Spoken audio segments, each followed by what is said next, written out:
sudah bisa bicara lancar, itu kan lompatan. Paham nggak? Anak usia 1 tahun itu baru bisa mulai berjalan. Tapi ada anak usia 1 tahun, dia sudah bisa berlari. Itu lompatan. Paham ya?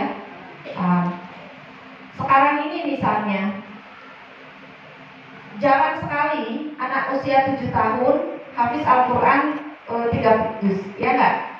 Coba lihat pada masa kejayaan Islam, terjadi lompatan potensi nggak? Terjadi lompatan kemampuan nggak di sana? Iya kan?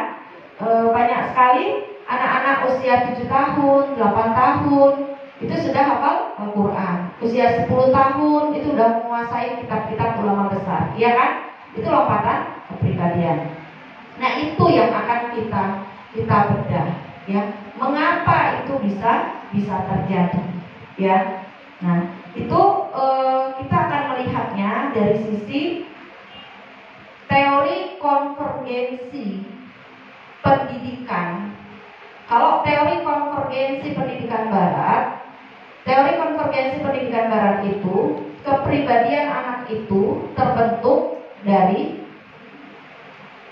kerjasama antara potensi dirinya, kemampuan dirinya dengan lingkungan yang ada. Potensi dirinya mendorong, lingkungan juga membentuk dengan baik. Paham ya? Nah, di sini nanti akan ada perbedaan. Apa bedanya antara konvergensi pendidikan dalam Al-Quran wa Sunnah? Konvergensi pendidikan dalam Al-Quran wa Sunnah itu adalah konvergensi antara fitrah dan lingkungan. Ya, pelan-pelan kita masuk ke sini. Fitrah. Kata fitrah ini ya terambilkan dalam surah Ar-Rum ayat 30. Jadi pijakannya dalam surah Ar-Rum ayat 30. Ya, disebutkan di sana fa'akim wajhaka lid-din hanifah. Maka hadapkanlah wajahmu lid-dini hanifah, agama yang lurus. Apa itu agama yang lurus? Fitratullah, fitrahnya Allah. Berarti agama yang lurus itu adalah fitrah dari Allah. Potensi yang datangnya dari Allah. Allati fataran nasa 'alaiha. Ya. Fitrahnya Allah disebabkan dia telah menciptakan manusia menurut fitrahnya.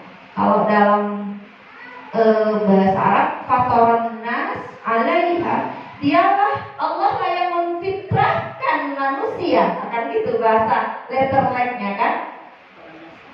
Fatara 'alaiha an-nasa. Fatarallahu an-nasa 'alaiha.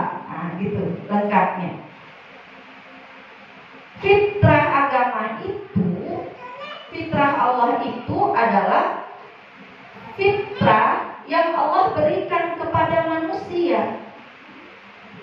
Ya kan, kemarin kita bahas kan, fitrah yang cenderung mendorong kepada kebaikan, tauhid, untuk tunduk kepada Allah. La tabdila. Ya, tidak ada perubahan. Jadi dia itu tetap ada, tidak menghilang dia. Ulul bertanya, kalau orang jadi Firaun, fitrah tauhidnya hilang nggak? Enggak. Buktinya apa? Ketika Firaun tenggelam, Firaun hilang apa? Mau bertobat kan dia? Baru muncul fitrahnya. Ya, berarti hilang nggak fitrah tauhidnya? Enggak. Cuma tidak muncul. Paham ya? Fitrah tauhid itu tidak hilang, ada dia.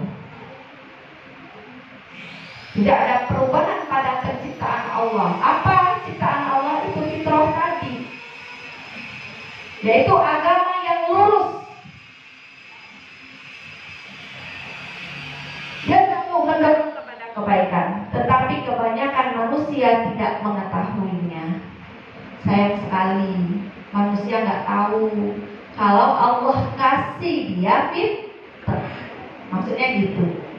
Kasihan dia lu nggak tahu kalau anakmu itu, kalau dirimu itu ada fitrah yang selalu mendorong kepada kebaikan. Nah, itu bahasa ringannya.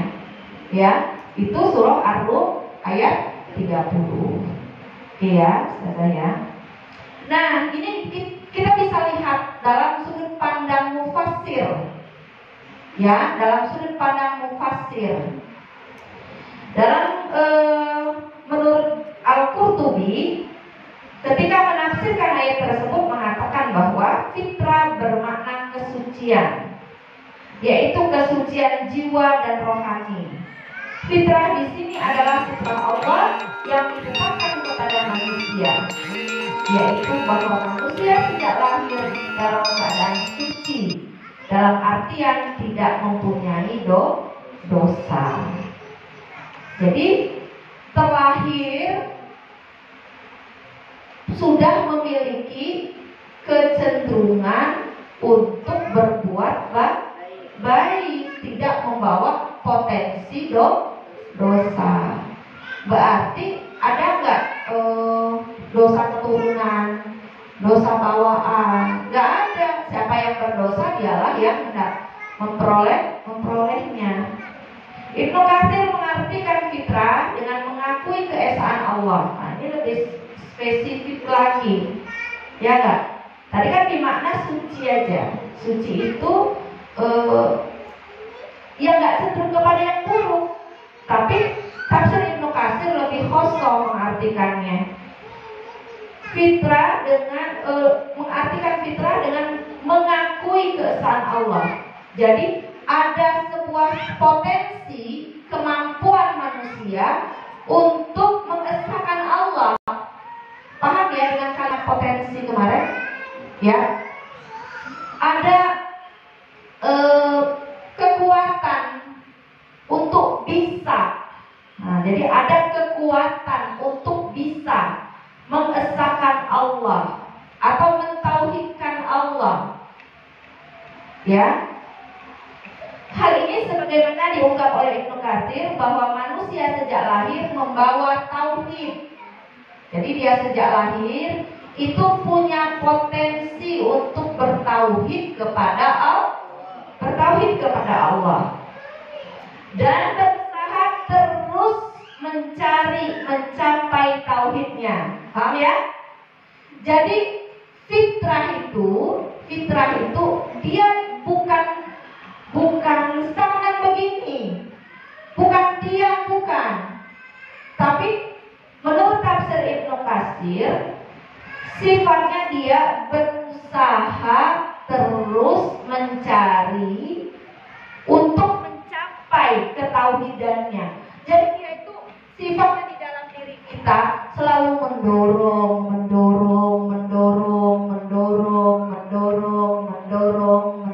gitu di dalam diri ini, terus mendorong.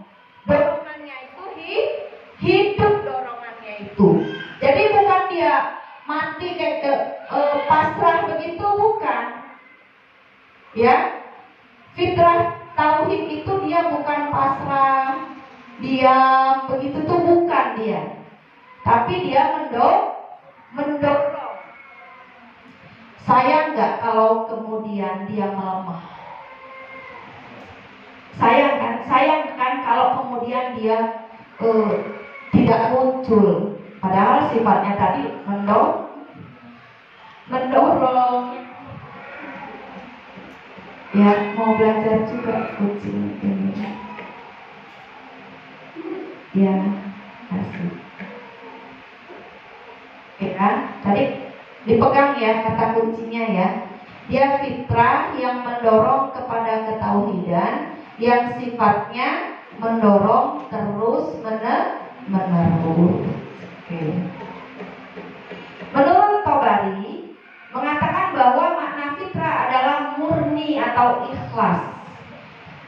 Jadi ada potensi kita itu untuk selalu lillah, untuk selalu berharap semata-mata surganya Allah. Ada dorongan yang terus-menerus mendorong kita untuk berharap ridhonya Allah. Sebab manusia sejak lahir telah membawa berbagai sifat, salah satunya adalah kemurnian atau keikhlasan dalam menjalankan aktivitas. Jadi fitrah dasarnya manusia itu adalah berharap semata-mata kecintaan Allah, berharap semata-mata penilaian Allah. Berarti kalau tidak muncul, berarti normal nggak perkembangannya? Nah, nanti kita akan melihat perkembangan, ya, tumbuh kembang fitrah ini nanti minggu depan, ya, tumbuh kembang fitrah ini bagaimana mulai dari janin sampai nanti dia usia balik. Sejatinya dia ini muncul di usia berapa, gitu, ya. Nanti terkategori, oh ternyata saya termasuk orang yang tidak normal kalau usia saya sudah 40 tahun kok matre, gitu ya. Terus tidak Allah oriented, gitu, bukan semata-mata berharap keikhlasan dari Allah, ya. Menurut tafsir Al-Maraghi, saya sampai hari ini kalau mau ngomong tafsir Al-Maraghi harus pelan-pelan, karena termasuk orang yang, ada orang kan suka susah menyebutkan kata apa. Nah, saya kata ini yang saya susah sebutnya, jadi agak pelan-pelan kalau menyebutkan ini. Tafsir Al-Maraghi mengatakan bahwa fitrah mengandung arti kecenderungan. Dia kata kecenderungan, ada kata ikhlas, ya enggak? Ada kata ketauhidan, ada kata terus menerus. Kecenderungan untuk menerima kebenaran. Jadi cenderung untuk menerima kebenaran, cenderung untuk beramal soleh. Fitrah manusia itu begitu, cenderung untuk melakukan kebaikan. Sebab secara fitri manusia cenderung dan berusaha mencari. Nah, sama dengan tafsir Ibnu Katsir tadi ya, berusaha mencari serta menerima kebenaran. Jadi bukan pasrah menerima stimulan dari lingkungan, enggak. Sifat potensi ini dia selalu mendorong, terus mendorong diri kita, ya, untuk memaksimalkan, mengoptimalkan, mewujudkan potensi ini menjadi perbuatan. Jadi dia tidak diam, ya, mencari dan menerima kebenaran walaupun hanya bersemayam dalam hati kecil. Kan baru bentuk potensi, belum berbentuk sikap, ya, belum berbentuk sikap. Ada kalanya manusia telah menemukan kebenaran. Jadi nanti ada kalanya dia berbentuk sikap, ada kalanya orang mampu mewujudkan potensinya itu menjadi sebuah perilaku, gitu. Namun karena faktor lingkungan yang mempengaruhinya, maka manusia berpaling dari kebenaran yang diperolehnya. Al-Maraghi sudah lebih awal menyatakan tentang konvergensi pendidikan di sini, ya, adanya kerjasama, ya, fitrah dan lingkungan dalam membentuk kepribadian, ya enggak, sesuai dengan konteks kajian kita hari ini. Nah, dari situ tadi Bu Nurul kasih kata kunci kan, ada kata kecenderungan, ada kata ikhlas, ya enggak, ada kata kebaikan, mencari terus menerus. Ada yang terwujud, namun ada yang tidak terwujud karena faktor lingkungan. Jadi kalau kita gabungkan sebuah kecenderungan kepada kebaikan, untuk mengesahkan Allah, untuk bertauhid kepada Allah, bersifat ikhlas karena Allah, yang sifatnya mencari dan terus menerus untuk mengoptimalkan potensi itu.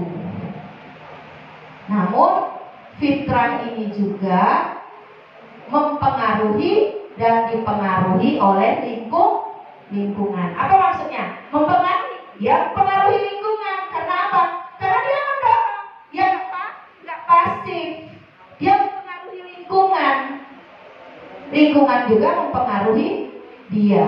Makanya nanti ada pernah nggak bingung memutuskan mau pilih yang A apa yang B, antara yang benar apa yang ini tahu nih salah, tapi aku mau gitu kan. Tapi ini salah, tapi kan beda begini aja, tapi kan itu.